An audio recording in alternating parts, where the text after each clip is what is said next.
الحمد للہ وحدہ والصلاة والسلام علی من لا نبی بعد اما بعد فاعوذ باللہ من الشیطان الرجیم بسم اللہ الرحمن الرحیم۔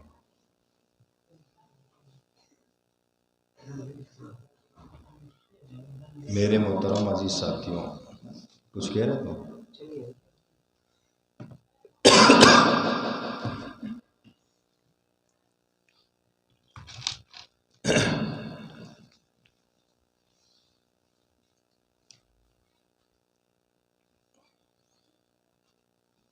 محترم عزیز ساتھیوں، بھائیوں، بزرگوں اور دوستوں،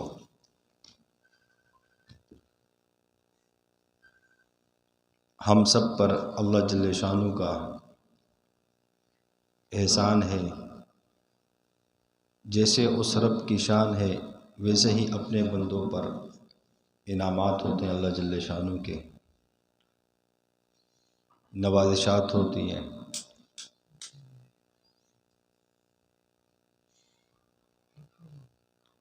میرے محترم ساتھیوں، بندے ناچیز اپنے ذات میں کچھ بھی نہیں ہے، جو ہے اپنے شیخ کی برکت سے ہے۔ ہم سب اپنی ذات میں کچھ بھی نہیں ہے، جو کچھ بھی ہے ٹوٹے پھوٹے اپنے شیخ کی وجہ سے ہیں۔ اس میں کوئی ذاتی کمال نہیں ہے۔ اللہ کے دین کی نسبت ہوتی ہے، سلسلے کی نسبت ہوتی ہے۔ میں اور آپ، اگر اللہ نے مجھے اور آپ کو گناہوں سے بچایا ہے تو میرے محترم ساتھیوں، اس میں ہم سب کا کسی کا ذاتی کوئی کمال نہیں ہے۔ اب ہم گناہوں سے بچے اس وجہ سے کہ ہمیں اللہ نے گناہوں کا موقع نہیں دیا۔ اگر ہمیں بھی گناہوں کا موقع میسر ہو جائے تو ہم بھی گناہ میں مبتلا ہو جائیں گے۔ باقی ہر انسان گناہگار ہے سوائے انبیاء کے ذات کے۔ انبیاء کو اللہ نے معصوم بنایا ہے، جیسے فرشتے معصوم ہیں، اس طریقے سے اللہ جل شانہ نے انبیاء علیہ السلام کو معصوم بنایا ہے، معصوم پیدا کیا ہے۔ نبیوں سے گناہ نہیں ہوتا، نبیوں کو اللہ نے گناہوں سے پاک کیا ہے۔ باقی ہر انسان گناہ کا، خطا کا پتلا ہے، چاہے وہ ولی ہو، یہ بھی گناہ سے بچا ہوا نہیں ہے، مفتی ہو، شیخ الحدیث ہو، مفسر ہو، شیخ القرآن ہو، مناظر اسلام ہو، پیران پیر ہو، جو بھی ہو، ہر انسان گناہ کا پتلا ہے۔ ہم چھوٹی چھوٹی باتوں پہ اکثر کہتے ہیں فلاں کو دیکھ مفتی ہو کر ایسی باتیں کرتا ہے، یعنی ہمارا یہ عقیدہ بن چکا ہے کہ کوئی مفتی ہوگا تو اس سے کبھی گناہ نہیں ہو سکتا، کوئی اہل اللہ ہوگا تو اس سے گناہ نہیں ہو سکتا۔ ہم اپنے عقیدے کی خیر منائیں، اس کا مطلب یہ کہ ہم ان کو پھر معصوم سمجھتے ہیں۔ معصوم عن الخطا صرف انبیاء کی ذات ہے۔ ولی گناہ سے کوئی مبرہ نہیں کہ ولی سے گناہ نہیں ہوگا، مفتی سے گناہ نہیں ہوگا، شیخ الحدیث سے گناہ نہیں ہوگا، اور کوئی یہ دعویٰ کر ہی نہیں سکتا کہ مجھ سے کبھی گناہ نہیں ہوگا۔ میرے محترم ساتھی، یہ تو اس اللہ کا فضل ہے کہ انسان کے گناہوں پر اللہ ستاری کا معاملہ کر کے گناہوں کو چھپا دیتا ہے۔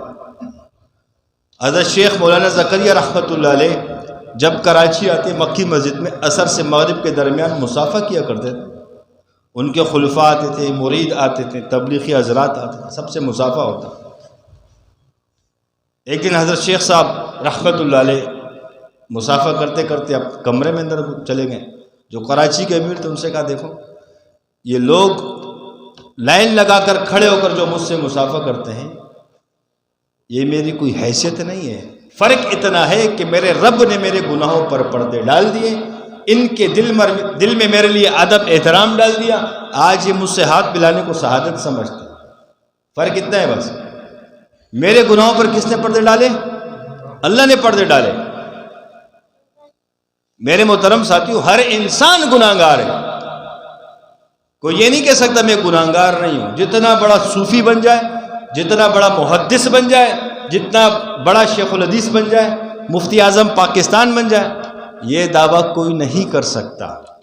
اور اگر ہمارا یہ عقیدہ بن جائے کہ یار یہ اتنا بڑا مفتی اعظم پاکستان ہے، اتنا بڑا پیران پیر ہے، اتنا بڑا غوث ہے، قطب ہے، ابدال ہے، اس سے یہ گناہ کیسے ہو گیا؟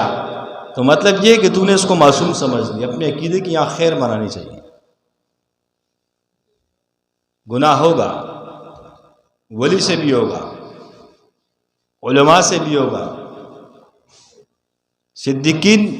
صدیق سے بھی ہوگا گناہ، کیونکہ انسان بڑا کمزور ہے. قرآن کریم میں اللہ نے انسان کے بارے میں کیا فرمایا؟ خلق الانسان ضعیفا، کہ ہم نے انسان کو ضعیف پیدا کیا ہے، کمزور پیدا کیا ہے. انسان تو ہے ہی کمزور، ایک گناہ کیسا نہیں ہوگا؟ انسان کے ساتھ اللہ نے دو دشمن لگائے، ایک نفس اور شیطان، ایک اندر کا دشمن، ایک باہر کا دشمن. اندر کا دشمن نفس ہے، باہر کا دشمن شیطان ہے. میرے محترم ساتھی، انسان کا نفس خواہشات کی طرف اس کو ابھارتا ہے، اور جو باہر کا دشمن ہے شیطان، وہ تو انسان کا دشمن ہے. یہ دشمن ہی انسان کا ہے، مسلمان کا نہیں، ایمان والے کا نہیں، یہ انسانیت کا دشمن ہے. اور قرآن کریم میں اللہ نے کیا فرمایا؟ انہم لکم عدو مبین، کہ یہ آپ کا کھلا دشمن ہے. کھلا دشمن سے مراد کہ یہ جو کچھ کرے، وہ کہتے ہیں نا ہم کبھی کبھار، جا یار ہاتھ پاؤں تیرے آزاد، جو کچھ کرنا چاہے کر لے. اس طریقے سے شیطان کو اللہ نے چھوڑا ہے، جو کچھ کر لے. شیطان کو ہم کیا سمجھتے ہیں؟ شیطان کو ہم لوگ کیا سمجھتے ہیں؟ میرے محترم ساتھیوں، تزکیہ، اللہ والوں کی صحبت میں جانا، اپنا تعلق کسی صاحب نسبت کے ساتھ منسلک کرنا، اس کے ہاتھ پر بیعت کرنا، یہ کوئی رسم نہیں ہوتا، کوئی رواج کی بات نہیں ہوتی، اور یہ کوئی اصلاحی تعلق بھی نہیں ہوتا. یہ بھی کان کھول کر سن لیں ہم سب. اللہ والوں سے بیعت کرنا یہ اصلاحی تعلق نہیں ہے. اصلاحی تعلق کے لیے بزرگ کی ضرورت نہیں ہے. صلحاء کی صحبت میں بیٹھو، اصلاح ہو جائے گی. ایک فقیر اللہ والوں کی صحبت میں کیوں جاتے ہیں؟ اصلاح کرنے کے لیے جاتے ہیں.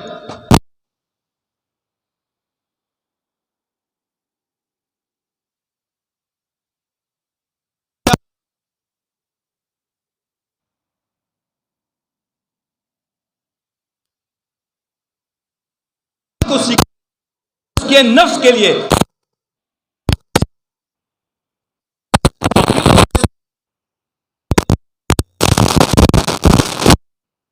محترم ساتھی، اللہ والوں کے پاس جانا اصلاح کے لیے نہیں ہوتا. یہ اپنے دماغوں میں رکھ لو. یہ وہ ان کے اقوال ہیں جو کہتے ہیں کہ اصلاح کے لیے تعلق ہے جس پیر میں دم نہ ہو، جس پیر کے پاس علم نہ ہو. سند سب کے پاس ہے، سند میں کوئی اشکال نہیں ہے، سند سب کی معتبر ہے سند، لیکن علم باطن کی کمزوری کی علامت ہے. میں نام نہیں لیتا، بری باتیں. ہمارے اس علاقے کے صاحب بڑے مفتی ہے، بڑے علماء میں ان کا شمار ہوگا. خود اپنا مدرسہ چلاتے ہیں، مدرسے کے محتمم میں. نام لینا مناسب نہیں ہے.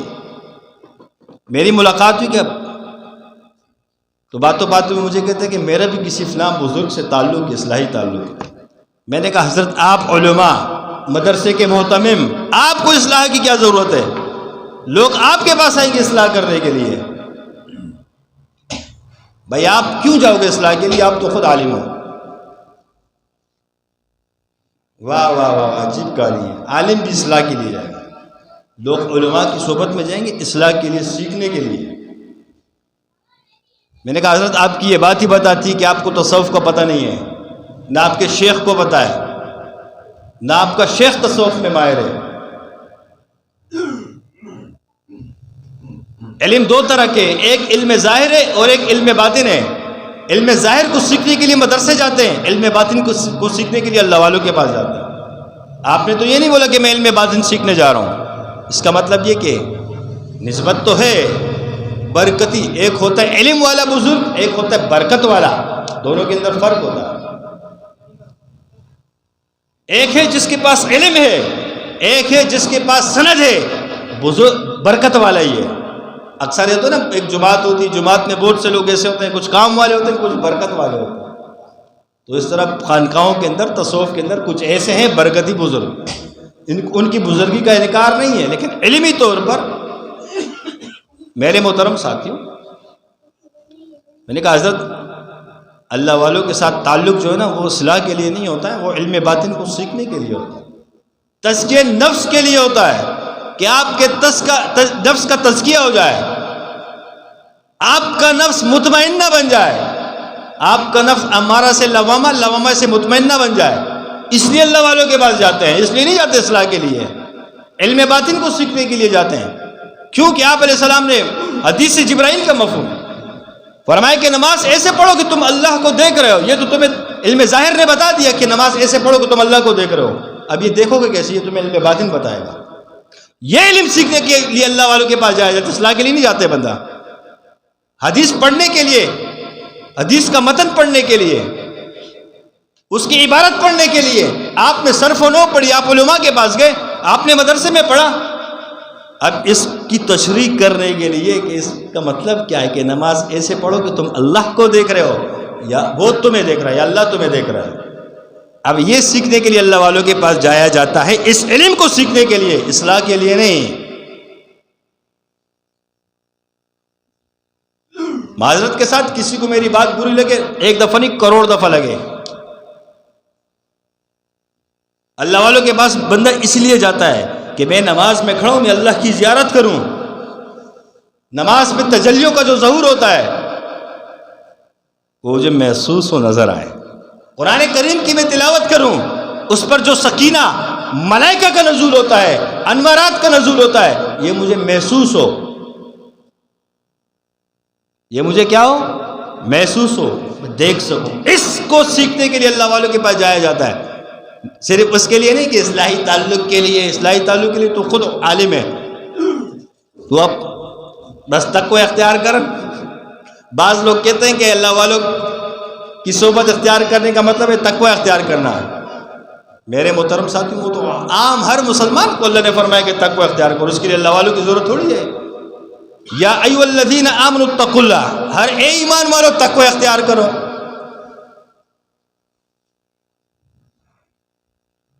یہ تو ہر ایمان والے کے لیے، تو اللہ والوں کے پاس بندہ تقوی اختیار کرنے کے لیے جاتا ہے.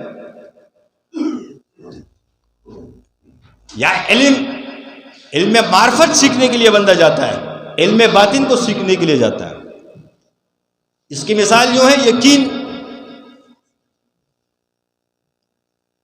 یقین کس کو کہتا ہے؟ کہ اللہ کی ذات عالی کا یقین آ جائے. یقین کی 3 قسمیں ہوتی ہیں، علم الیقین، عین الیقین، حق الیقین. عین الیقین اور حق الیقین کا علم سیکھنے کے لیے ہم اللہ والوں کے پاس جاتے ہیں.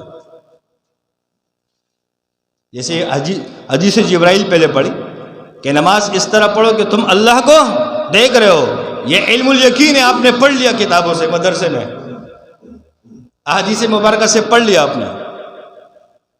اب یہ عین الیقین حق الیقین کیسے ہوگا؟ کہ جب آپ کو نظر آنا شروع ہو جائے گا، یہ عین الیقین ہو جائے گا. اور جب آپ اس کے اندر محسوس کرو گے کہ میں وہاں پر ہوں، یہ حق الیقین ہو جائے گا. صحابہ سارے صوفی تھے، صحابہ کو حضور کی صحبت ملی صلی اللہ علیہ وسلم. ان کو سلسلوں کے اس ناموں کی ضرورت نہیں تھی جس طرح ہم لوگ کرتے ہیں، کیونکہ ان کو صحبت حضور کی ملی ہے. حدیث کا مفہوم ہے کہ مومن کی فراست سے ڈرو کہ وہ اللہ کے نور سے دیکھتا ہے. اب اس کی تشریح کس طرح کرو گے؟ مومن اللہ کے نور سے کیسے دیکھتا ہے؟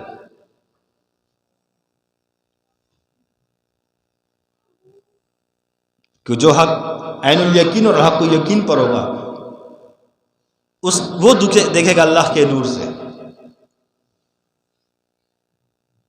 اب اس کی مثال کیا ہے؟ جنید بغدادی رحمۃ اللہ علیہ ایک دفعہ خانقاہ کے اندر بیٹھے ہوئے، ایک یہودی، ہم کہتے ہیں نا کہ جس کا چہرہ سفید ہو تو جس پر انوارات تجلیات ہیں، گورا تو اس سے زیادہ خوبصورت ہے، تو اس پہ انوارات ہیں.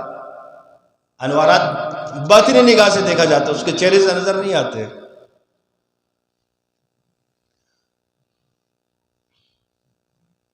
اس کے لیے دل کی نگاہ کھلنی چاہیے. یہودی دیکھو چھٹے چھٹے گورے، تو کیا ان پہ انوارات تجلیات ہیں؟ اسی طرح ایک چھوٹا گورا بندہ آیا امامہ پہن کر، داڑھی بڑی داڑھی ہے، امامہ پہن کر جنید بغدادی رحمۃ اللہ علیہ کے سامنے بیٹھ فرماتے ہیں حضرت یہ بتاؤ کہ آپ علیہ السلام نے فرمایا کہ مومن کی فراست سے ڈرو کہ وہ اللہ کے نور سے دیکھتا ہے، اس کی تشریح کرو، اس کا مطلب کیا ہے؟ حضرت فوراً غصے میں آ گئے، کہا یہودی تو مجھے چیک کرنے گیا، تو یہودی ہے؟ وہ فوراً ڈر گیا، قدموں میں پڑ گیا، حضرت مجھے معاف کرو، مجھے کلمہ پڑھ۔ یہی تو مومن کی فراست تھی کہ دیکھ لیا تھا اس کو کہ اللہ کے نور سے دیکھتا ہے۔ یہی تو ہوتے ہیں اللہ والے، یہ اس علم کو سیکھنے کے لیے جاتے ہیں نا، اصلاح کے لیے تو نہیں جاتے۔ اپنے دیوبند کے بانی کو دیکھ لو کہ اللہ نے ان کو کیسے فراست سے نوازا تھا۔ قاسم نانوتوی رحمۃ اللہ علیہ، قاسم نانوتوی رحمۃ اللہ علیہ کا ہندوستان کے کسی شہر کے اندر جلسہ تھا، حضرت نے بیان کرنا تھا، حضرت جیسے کھڑے ہو گئے بیان کے لیے، اور حضرت کی سادگی ایسی ہوا کرتی تھی کہ لنگی پہنتے تھے، ایک سادہ مزاج، نام تو بڑا تھا کہ قاسم نانوتوی کوئی ہے، لیکن جب سامنے آ کر پتہ نہیں چلتا کہ یہ قاسم نانوتوی رحمۃ اللہ علیہ۔ حضرت جیسے بیان کے لیے کھڑے ہوئے، کچھ مخالفین لوگ تھے سامنے بیٹھے تھے، ان کے ذہن کے اندر اعتراضات تھے کہ میں کچھ اعتراضات کروں گا حضرت کے آگے۔ کیا کروں گا؟ اعتراض کروں گا حضرت کے آگے کہ تو بڑا سنت کرتا ہے، سنت کی دعوت دیتا ہے، سنت پر خود کیا عمل کرتا ہے۔ تو حضرت سمجھ کے کہ کوئی اعتراض کرنے والے، حضرت بیان اسی ٹائم روکا، کہا میں آ رہا ہوں۔ تو سامنے جب کھڑا ہو نا بندہ، حضرت ایک بات پوچھی، حضرت نے کہا ایک منٹ میں آ رہا ہوں۔ حضرت گئے اپنی بہن کے پاس، غالباً بہن کی 96 سال یا 86 سال عمر تھی، بہن کے پاس گئے، مجھے بتاؤ آپ کی وجہ سے نبی کی سنت زندہ ہو جائے گی اگر آپ ہمت کرو۔ میری وجہ سے کیسے سنت زندہ ہوگی؟ کہا آپ کہ اگر میں نکاح کرا لوں۔ تو کہا میری تو اتنی عمر ہو گئی، منہ میں دانت نہیں ہے، چمڑا میرا نرم ہو چکا، گوشت میرا گل چکا، میرے اندر شادی کا ہے کیا؟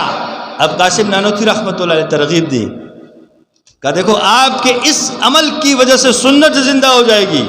ایک سنت کا سوال ہے، لوگ مجھے تانے دیتے ہیں کہ تو سنت کی دعوت دیتا ہے، نبی کے عشق کی بات کرتا ہے، خود تیری بہن ویسی بیٹھی ہے، غالباً بیوت یا مطلقہ تھی، اللہ معاف فرمائے۔ تو حضرت کی بہن تیار ہو گئی، حضرت نے فوراً گھر کے اندر گواہ یہ سب کر کے نکاح کرا دی۔ بس یہ کرنے کے بعد حضرت آگے بیان کرنے کے لیے، تو سامنے والا شخص کرتے میرا اعتراض ہے، حضرت نے کہا جواب دو۔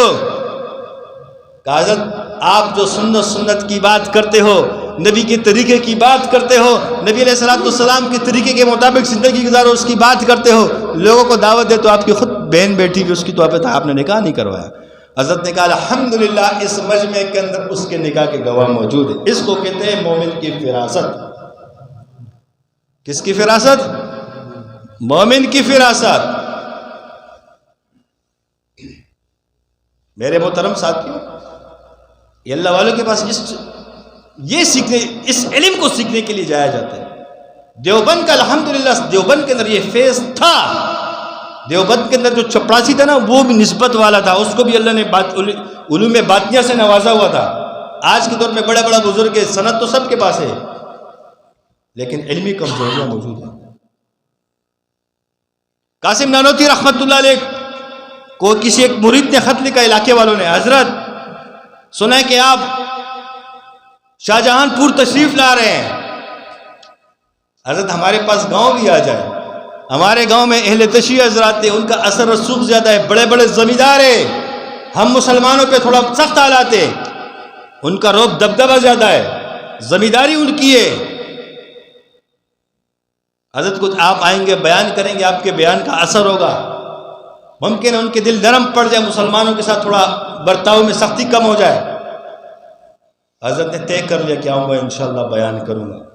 جیسے وہاں تیاری شروع ہو گئی، اب مومن کی فراست، آؤ دیوبند کو پڑھو، دیوبندیوں نام کے دیوبندی بنے ہوئے ہیں۔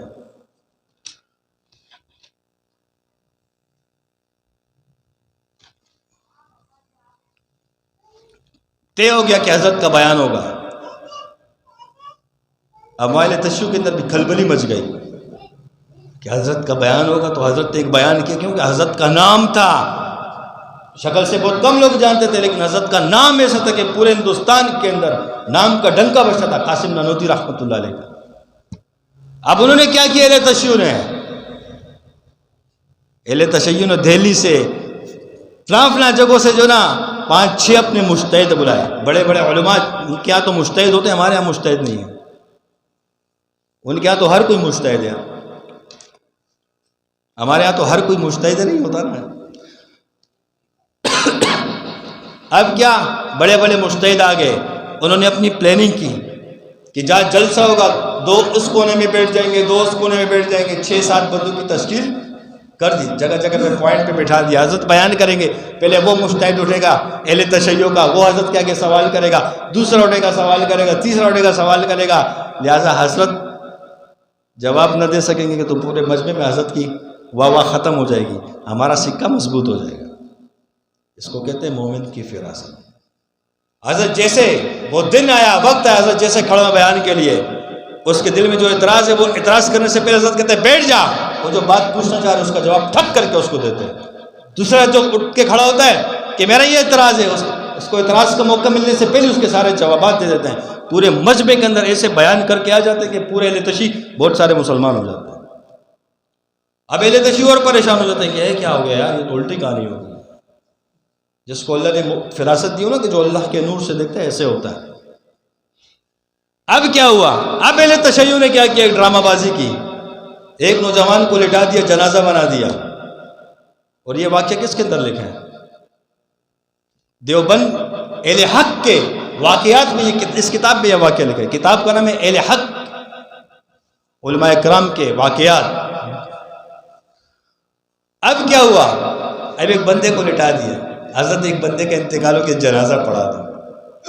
اب دیکھو اللہ والوں کے ساتھ تم مذاق کرو گے پھر ایسا بھی ہوگا، کیونکہ غالباً حدیث میں آتا ہے نا، حدیث قدسی حدیث میں آتا ہے مفہوم اس طرح سے کہ جس نے میرے ولی کو ستایا، اللہ فرماتے کہ میرے ساتھ اس کا اعلان جنگ ہے۔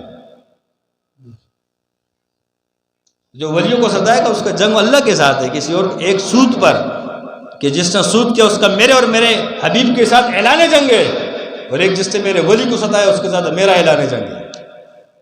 لٹایا، حضرت جنازہ پڑھائے، حضرت نے 2 دفعہ اللہ اکبر، 4 فرائض ہوتے ہیں نا تکبیر کے جنازے میں، 4 دفعہ تکبیر جو ہے نا فرائض میں ہے نا، 2 پہنچنے پہ وہ ہنسنا شروع کیا، 3-4 کر دی، وہ حضرت سے آواز دے رہے اٹھ جا اٹھ جا۔ حضرت نے کہا یہ قیامت کی صبح تک نہیں اٹھے گا، جا، تم نے اللہ والوں کو مذاق اڑایا۔ یہ قاسم نانوتوی کا واقعہ ہے، بہت سے لوگ اپنے نام کے ساتھ منسوب کرتے ہیں۔ یہ دیوبند کی شان تھی، ایسے صوفی تھے، وہ علم والے تھے۔ یہی خانقاہوں میں سیکھا جاتا ہے، اللہ والوں کے پاس سلسلوں میں سیکھا جاتا ہے، اصلاح کے لیے تھوڑی جاتے ہیں بندہ۔ قاسم نانوتوی رحمت اللہ علیہ کو چیلنج کیا کسی پنڈت نے کہ مناظرہ کرنے جا رہے ہیں۔ حضرت نے کیا کیا؟ جو دیوبند کا دھوبی تھا نا، جو کپڑے دھوتا ہے سب کے، اس کو بلایا، تو نے مناظرہ کے لیے میری جگہ جانا ہے۔ وہ رونا شروع کیا، حضرت میں کہاں دھوبی، یا حضرت آپ کو چیلنج کیے، ان کے سامنے کیا مناظرہ، مجھے تو کچھ نہیں آتا۔ حضرت نے کہا فکر نہیں کرو، وہ دن آیا، وقت آیا، حضرت نے اس کو بلایا، صرف اپنا پٹکا اتار کے اس کے سر پہ رکھا، بولا جاؤ۔ وہ جیسے کیا سوالات شروع کیا، اس دھوبی نے ایسے جوابات دی کہ مناظرہ جیت کر آ گیا۔ یہ اس پٹکے کا کمال تھا، فیس کا اثر ہے۔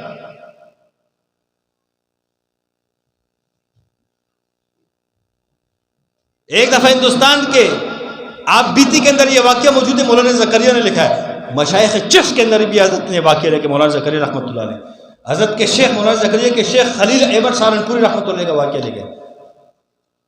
فرماتے کہ دیوبند کو چیلنج کیا، 3 مفتی منتخب ہو گئے، غالباً مجھے نام تو یاد نہیں ہے ابھی، لیکن 3 مفتی ہمارے منتخب ہو گئے کہ یہ مناظرہ کرنے جائیں گے۔ وہ 3 منتخب ہو کے وہ دن آیا، وقت آیا، گئے مناظرہ کے لیے۔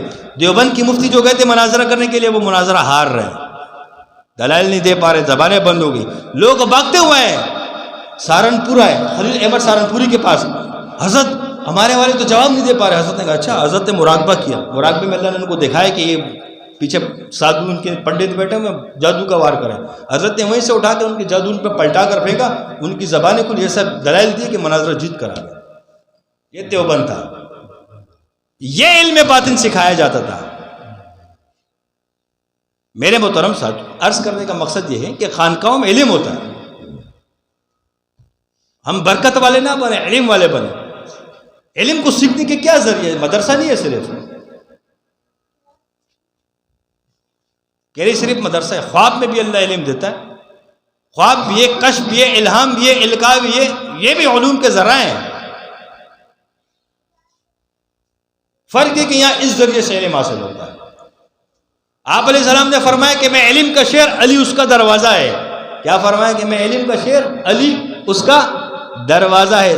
سلاسل کی نسبت سند حضرت علی رضی اللہ عنہ تک جاری ہے۔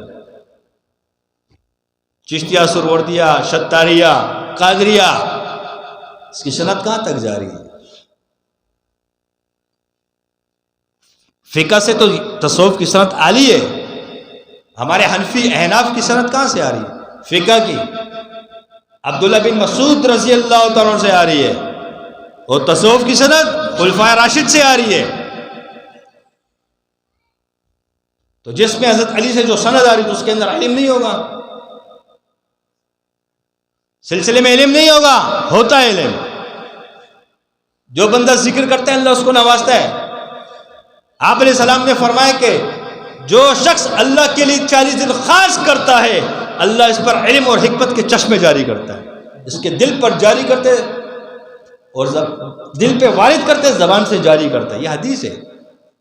حدیث کا مفہوم کیا ہے؟ جو 40 دن اللہ کے لیے خاص کرتا ہے، ذکر اذکار کرتا ہے، اللہ اس کے دل پر علم وارد کرتا ہے، اس کے چشمے وارد کرتا ہے اور زبان سے جاری کرتا ہے۔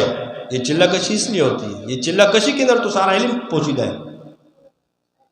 آپ نے چلہ کشی کا انکار شروع کیا، ہر نبی نے چلہ کیا ہے، اللہ نے تو شرط لگائی چلہ کرو گے تب کتاب دوں گا۔ موسیٰ علیہ السلام طور پر گئے چلہ کر رہے ہیں، اس کے بعد کتاب اللہ نے دی۔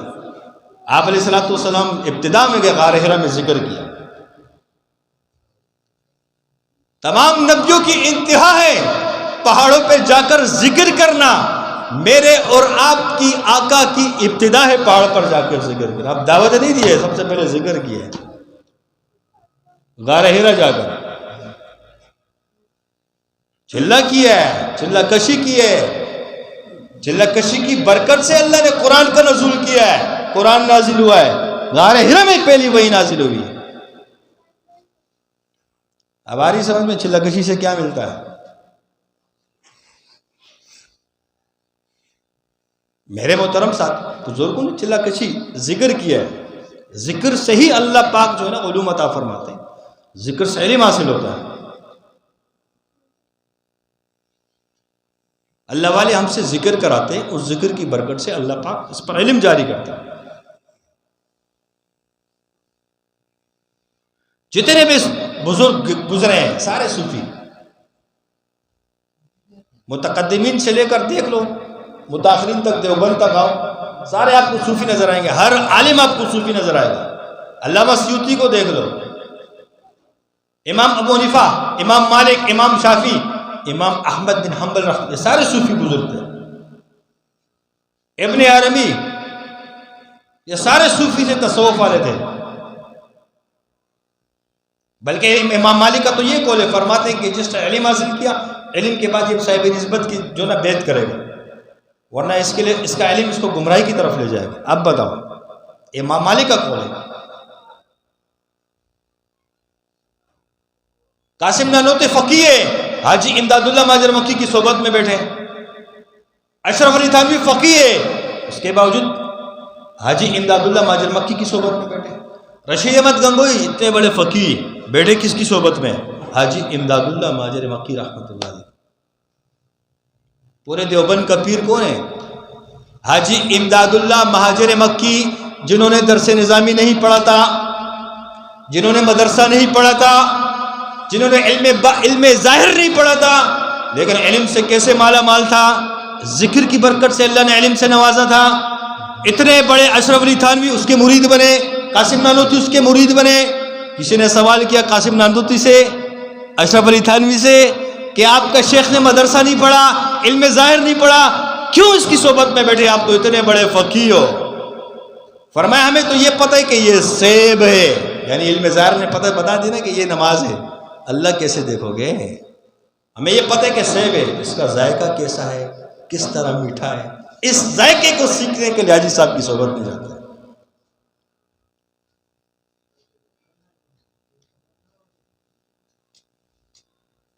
میرے محترم ساتھ مولانا الیاس صاحب رحمۃ اللہ علیہ زندگی دیکھیں، آپ بیتی پہ پڑھیں۔ مولانا الیاس صاحب رحمۃ اللہ علیہ کے صوفی تھے، خانقاہ والے تھے، مدرسے والے تھے۔ حضرت اتنا ذکر کرتے تھے مولانا الیاس صاحب رحمۃ اللہ علیہ کہ جس کی برکت سے اللہ نے ان کو دعوت و تبلیغ کا شعبے کا دعوت و تبلیغ کا امام بنا دیا، بانی بنا دیا ذکر کی برکت سے۔ نظام الدین کے اندر عصر سے لے کر مغرب تک جہری ذکر کا حلقہ ہوتا تھا۔ جاؤ پڑھ لو، آپ بھی تھی، جلد نمبر اول میں ہے، ابتدا میں یہ بات لکھی ہے۔ نظام الدین کے مرکز پہ مولانا الیاس صاحب رحمۃ اللہ علیہ عصر سے لے کر مغرب تک جہری ذکر کرتے تھے، لا الہ الا اللہ۔ مرید بھی بیٹھتے تھے، تبلیغی بھی ہوتے تھے، لوگ بھی ہوتے تھے، عوام بھی ہوتی تھی، اس کے بعد لنگر بھی ہوتا تھا۔ اب بتاؤ، ذکر کیا تو اللہ نے اتنا بڑا بنایا، کام لیا نا ان سے۔ جب جانشین بنایا مولانا یوسف صاحب رحمۃ اللہ علیہ کو، کسی نے پوچھا حضرت یہ تو تبلیغ کا اتنا مخالف تھا، آپ نے اس کو جانشین بنا دیا؟ فرمایا کہ پاسنگ پاس کا ذکر اس نے سب سے زیادہ کیا۔ جانشین کس لیے بنا؟ یہ نہیں کہ سال نہیں لگا، سہ روزہ بھی نہیں، شب جمعہ بھی نہیں لگا تھا مولانا یوسف صاحب کا، اتنی جماعت کا امیر بنا دیا، جانشین بنا دیا۔ کیوں؟ حضرت نے کیا جواز پیش کیا کہ پاسنگ پاس کا ذکر زیادہ کیا اس نے۔ پاسنگ پاس کا ذکر وہ تو جو سانس کے ذریعے سے کیا جاتا ہے، اس ذکر کی برکت سے کہا اس کو امیر بنائے۔ تم لوگوں نے ذکر کو ایم ہی ڈال دیا کہ ذکر کیا چیز ہے، ذکر سے ہی تمہارے اسلام کی حفاظت ہوگی، تمہارے شعبوں کی ہوگی۔ ذکر نہیں کرو گے شیطان گھس جائے گا، نفس حملہ آور ہو جائے گا۔ جہاد فی النفس ہے، نفس کو بناؤ گے تو نفس کے ذریعے جہاد کرو گے نا۔ جہاد کس نفس کے ذریعے جہاد کیا ہے؟ ہم سمجھتے ہیں کہ نفس کے خلاف چلو یہ جہاد ہے۔ میرے محترم، جب انسان کا نفس بنتا ہے تو یہ جناتوں سے اوپر چلا جاتا ہے، شیطان سے اوپر چلا جاتا ہے، یہ نفس کے ذریعے سے شیطان کو مارتا ہے۔ نفس جب بن جاتا ہے تو نفس پر الہام القاء ہونا شروع ہو جاتا ہے، یہ فقیہ نفس بنتا ہے، اس سے نفس پر تو علم آتا ہے۔ ہم نے ذکر کو معمولی سمجھا ہے۔ فقیہ نفس کس کو کہتے ہیں؟ فقیہ نفس وہ ہوتا ہے جس کو نفس کے ذریعے سے علم ملتا ہے، کتابوں سے نہیں ملتا، نفس کے ذریعے سے اس کو علم دیا جاتا ہے۔ انسان کا نفس ابتدا میں امارہ ہوتا ہے، جب یہ لوامہ میں چلا جاتا ہے تو یہ گناہ ہو جائے، توبہ کرتا ہے فوراً، اس کے بعد یہ مطمئنہ بنتا ہے، مطمئنہ کے بعد یہ نفس ابدیت پہ چلا جاتا ہے، اس پہ سیر ہونا شروع ہو جاتی ہے، اس کے بعد اس پر علم آتا ہے، اس پہ سیر بھی ہوتی ہے، ناسود گمایا جائے گا، جنت جہنم یہ سب چیزیں گمائی جائیں گی، اس کے بعد عرش پہ جاتا ہے، اس پہ پھر تب اللہ علم دیتا ہے، پھر یہ فقیہ نفس بن جاتا ہے، اس کو پھر اللہ پاک نفس کے ذریعے سے علم دیتا ہے، یہ لڑتا بھی نفس کے ذریعے سے جادوگروں سے۔ انسان کو تو اللہ نے کائنات کی تفسیر بنایا ہے، انسان اپنے آپ کو پہچان لے۔ اشرف المخلوقات کیوں بنایا ہے انسان کو؟ یہ تصوف میں آ کر پتہ چلتا ہے کہ اس کے سینے کے اندر سارا اللہ نے ایک پوری کائنات فٹ کی ہوئی ہے۔ میرے محترم ساتھی، بات طویل ہو گئی، معذرت کے ساتھ۔ عرض کرنے کا مقصد یہ کہ ہم اپنی ذات میں کچھ بھی نہیں ہے، جو بھی اپنے شیخ کی برکت سے، اللہ کے ذکر کی برکت سے، اللہ کے سلسلے کی برکت سے، اللہ کے دین کی برکت سے، ہمارے اندر کوئی ذاتی کمال نہیں ہے۔ اگر ایک شخص نماز کی پابندی کرتا ہے، اس کا ذاتی کمال نہیں ہے، کوئی تبلیغ میں جا کر وقت لگاتا ہے، کوئی مدرسے میں جا کے پڑھتا ہے پڑھاتا ہے، یہ اللہ کا فضل ہوتا ہے۔ جب اللہ کا فضل نہ ہونا تو یہ کچھ نہیں کر سکتے۔ موسیٰ علیہ السلام نے پوچھا، یا اللہ یہ توفیق کس کو کہتے ہیں؟ اللہ نے کہا، اے موسیٰ خاموش رہے، جواب نہ دیا۔ دوسری مرتبہ، یہ توفیق کس کو کہتے ہیں؟ خاموش۔ جب تیسری مرتبہ پوچھا، یا اللہ یہ توفیق کس کو کہتے ہیں؟ تو اللہ نے فرمایا، آپ کا نام کیا ہے؟ 2 مرتبہ جواب نہیں دیا، تیسری مرتبہ جب پوچھا، آپ کا نام کیا ہے؟ فرمایا، یا اللہ میرا نام موسیٰ۔ تو اللہ نے فرمایا میں نے 2 دفعہ آپ سے پوچھا آپ کا نام کیا، خاموش، دوسری مرتبہ پوچھا خاموش، تیسری مرتبہ جب پوچھا آپ کا نام کیا تب آپ نے جواب دیا. اس کو توفیق ہوتا ہے، تیسری مرتبہ میں نے آپ کو بولنے کی توفیق دی. اگر ہم نماز کی پابندی کرتے ہیں، نمازوں کے لیے جاتے ہیں، ٹھوٹی پھوٹی جو نمازیں، تو فخر نہیں کریں، یہ اللہ کی توفیق ہے، اللہ کا فضل ہے. جو نماز پڑھتا ہے کسی کو حقارت سے نہ دیکھے کہ یار وہ فلاں شخص نہیں پڑھتا، ورنہ تیری نماز بھی جائے گی. اللہ تجھ سے بھی توفیق چھین لے گا، پھر تو روتا رہے گا، تجھے توفیق نہیں ملے گی. اگر تو تبلیغ میں جاتا ہے تو کسی پہ طنز نہیں کر، یا اللہ میں تو کچھ نہیں ہوں، تیرا فضل ہے مجھے تبلیغ میں لے جا رہے ہیں. کسی پہ طنز کرے گا تو تجھ سے اللہ یہ نعمت چھین لے گا، پھر تو روئے گا یا اللہ قبول کرنا. اگر تو ذکر کرتا ہے کسی پہ برتری کے لیے نہیں، یا اللہ میں تو گدگی کے اندر رہنے والا، تو اب مجھے توفیق دیتے، اپنے فضل کا معاملہ فرماتے ہیں، میری زبان کو اپنی یاد میں شروع کر دیتے، یا اللہ تیرا فضل ہے. کسی کو حقارت سے دیکھیں گے تو یہ زبان، اللہ توفیق جب چھین لے گا نا، پھر روتے روتے بھی وہ توفیق نہیں ملے گی. انسان جو نیکی کا عمل کرتا ہے یہ اللہ کی طرف سے ہوتا ہے، گناہ جب کرتا ہے یہ اس کے نفس کی طرف سے ہوتا ہے.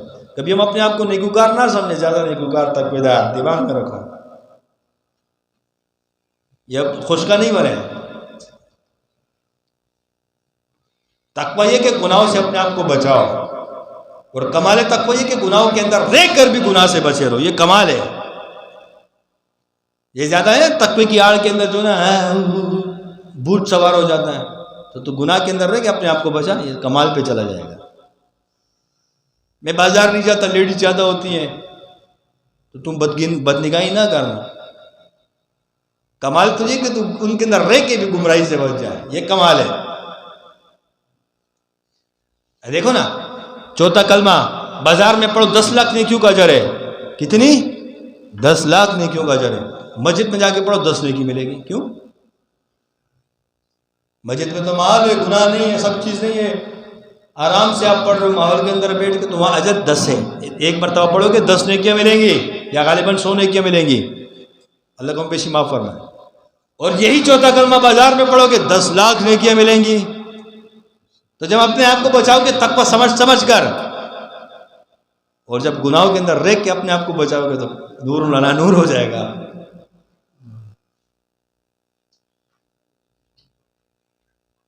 آزمائش تو یہی یہاں ایمان کا پتہ چلتا ہے کہ گناہوں کے اندر رہ کے اپنے آپ کو بندہ بچائے، یہ کمال کا ایمان ہوتا ہے.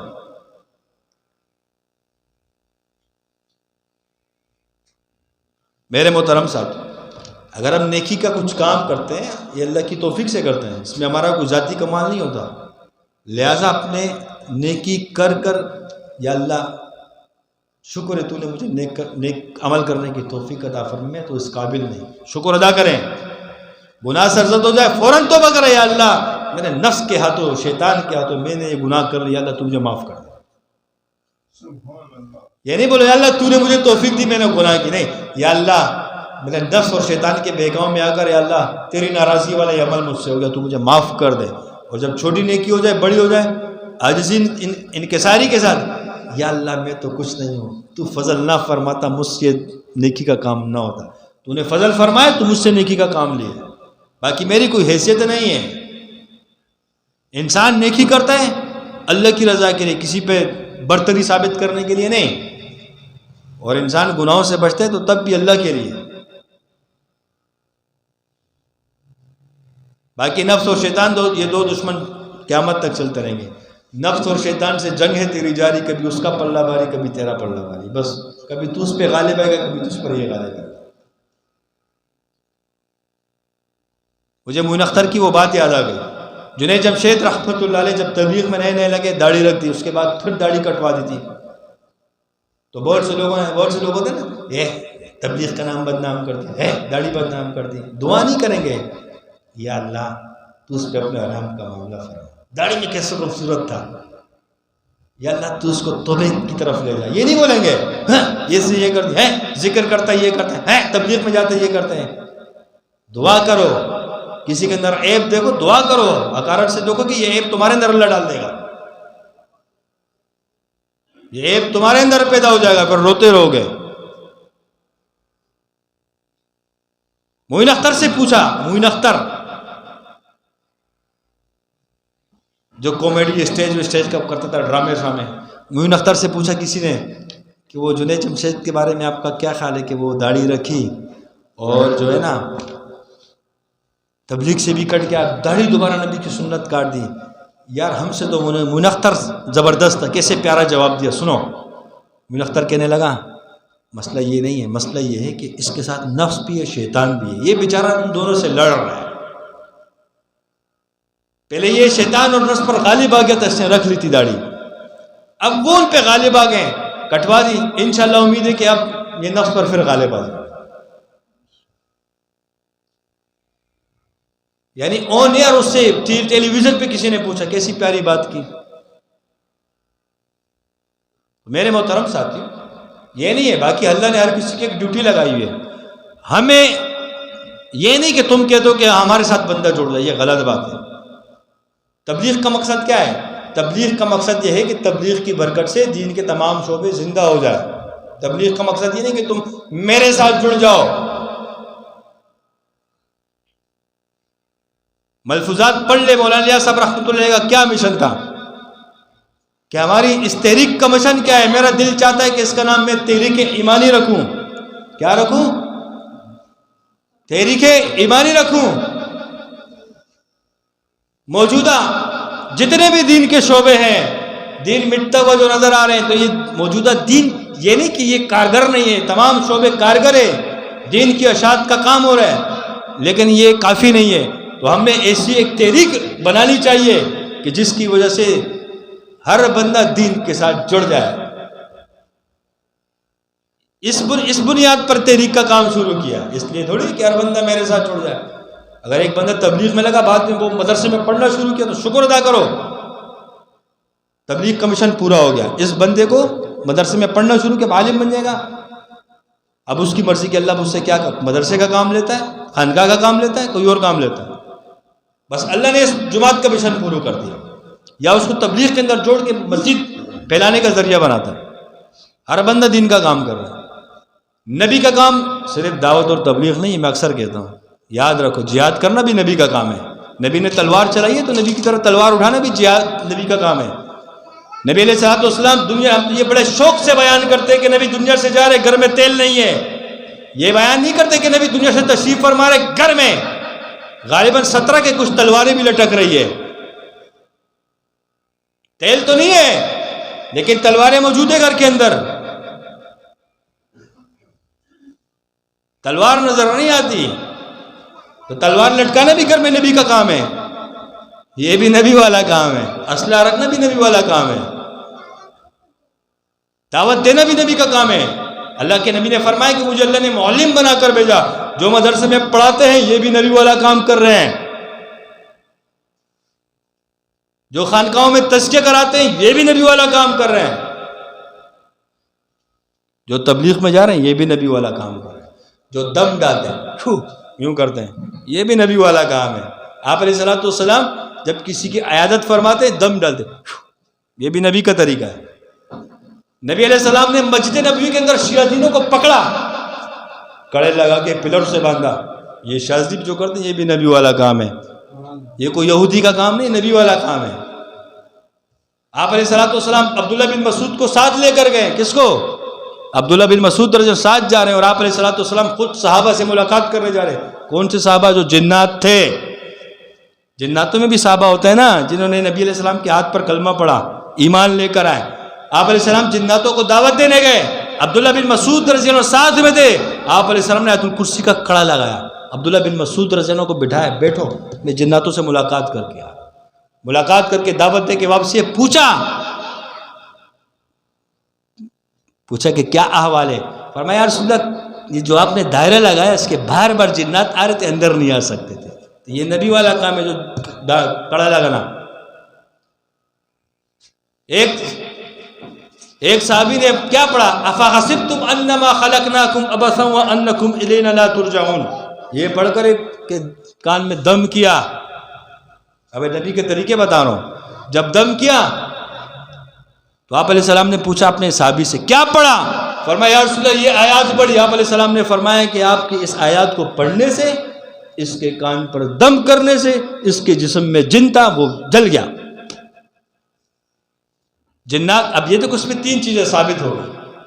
جن کا جسم میں داخل ہونا ثابت ہو گیا حدیث سے، جن کا جلنا بھی ثابت ہو گیا، دم بھی ثابت ہو گیا، اور آپ علیہ السلام نے دیکھنے کے ساتھ تشخیص کر لی، ڈائگنوز کر لی، یہ بھی ثابت ہو گیا. یہ شاذی دیکھ کے تشخیص کرتے نا، ہاں یہ مسئلہ ہے. بعض الو کے پٹھے کہتے ہیں کہ یہ کیا طریقہ ہے. تو چھوڑا بات، تو اپنی باتیں کر. جب نہیں ہے پتہ، تیری فیلڈ نہیں ہے، بیٹھ جا آرام سے. وہ اپنی فیلڈ کا ماہر لا، پھر بات کر. بتاؤ تشخیص ثابت ہو گئی کہ نہیں؟ توجہ سے تشخیص کرنا، دیکھنے سے ثابت ہو گئی کہ نا؟ دم کرنا، دم سے جن کا جلنا ثابت ہو گیا. تو ہمارا کام کون سا ہے؟ نبیوں والا کام ہے. یہ بھی ٹینشن کی ضرورت نہیں ہے. میرے محترم ساتھی، اب خانقاہوں میں کیا ہے؟ علم ہے. ہمارے اندر یہی کمزوری آ گئی نا کہ قاسم نانوتوی رحمۃ اللہ علیہ نے اس علم کو سیکھا، خلیل احمد سہارنپوری نے اس علم کو سیکھا، مولانا زکریا نے اس علم کو سیکھا، اشرف علی تھانوی رحمۃ اللہ نے اس علم باطن کو سیکھا. بعد والوں نے کمزوری آنا شروع ہو گئی تو شیاطین ہم پہ سوار ہو.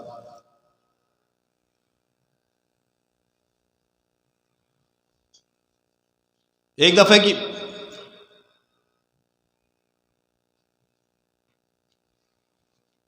قاسم نانوتوی کا تو نام سے کہ بڑے بڑے جادوگر بھاگ جاتے تھے.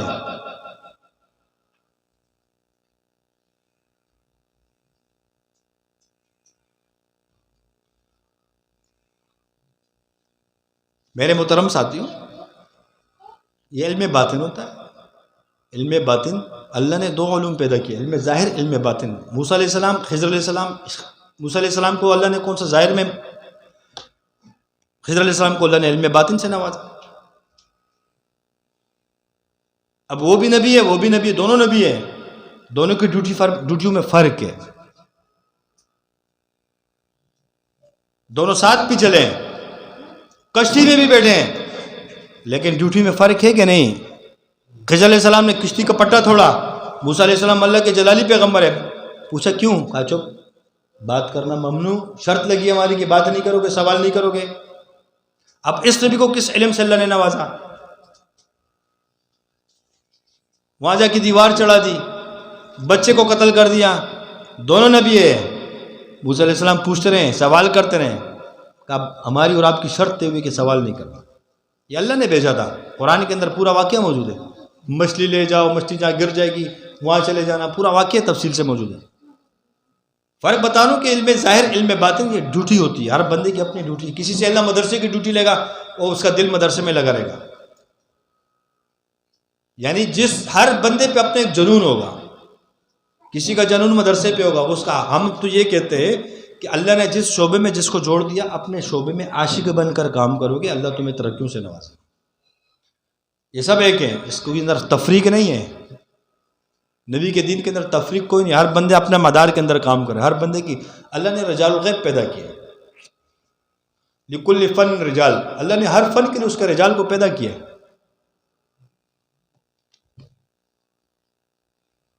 اب جب قرآن سکھانے کے بعد، سیکھنے سکھانے کی بات ہے، اللہ نے قراء کو پیدا کیا، ماہرین کو پیدا کیا، اس کا رجال ہے. علم کی بات آئے کہ اللہ نے علماء کو پیدا کیا. تصوف کی بات آئے کہ اللہ نے اہل اللہ کو پیدا کیا. جہاد کی بات آئے گی تو اللہ نے مجاہدین کو پیدا کیا. سیاست کی بات آئے گی تو اللہ نے ان کو بھی، وہاں بھی علماء کو پیدا کیا جو سیاست کے اندر ماہر ہے. سوشل ورک کی بات آئے گی تو وہاں بھی اللہ نے ایسے لوگوں کو علم دیا کہ وہ سوشل ورک کے اندر مہارت رکھتے ہیں. یہ سب دین کے شعبے. سیاست بھی دین کا شعبہ ہے، حکومت بھی دین کا شعبہ ہے. آپ علیہ السلام نے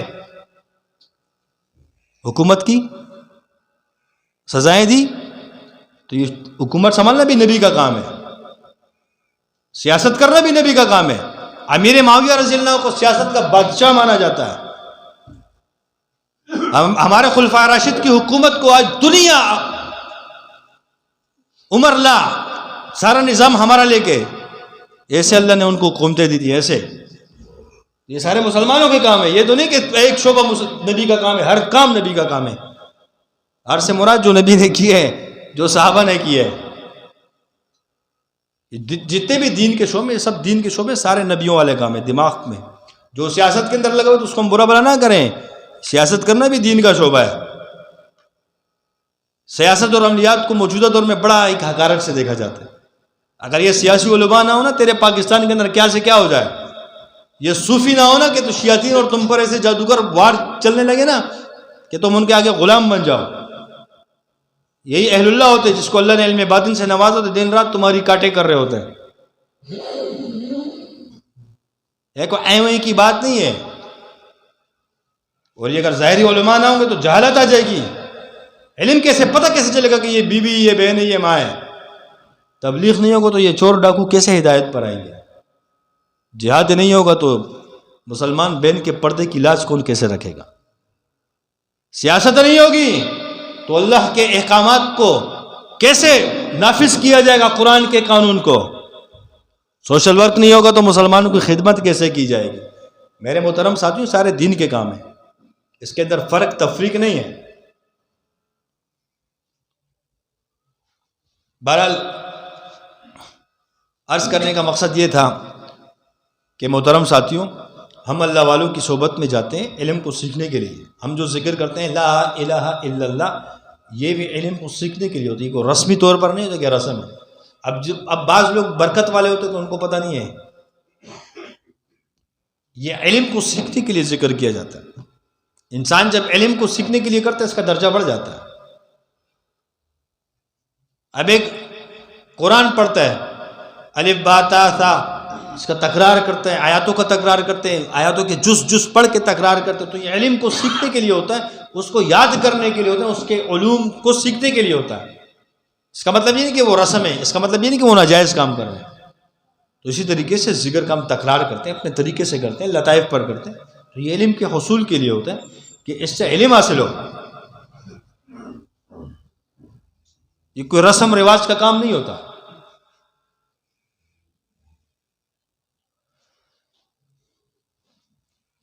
میرے محترم ساتھیوں، ہم علماء کے ساتھ، اہل اللہ کے ساتھ، صالحین کے ساتھ اپنے تعلق کو بنا کے رکھیں. اسی مجالس، اسی صحبت کے اندر رہیں. باقی جتنے دین کے شعبے ہیں سب ہمارے ہیں، ہم سب کے ہیں. ساتھ ہی اپنا آثار کریں، انشاءاللہ بات بہت لمبی ہو گئی.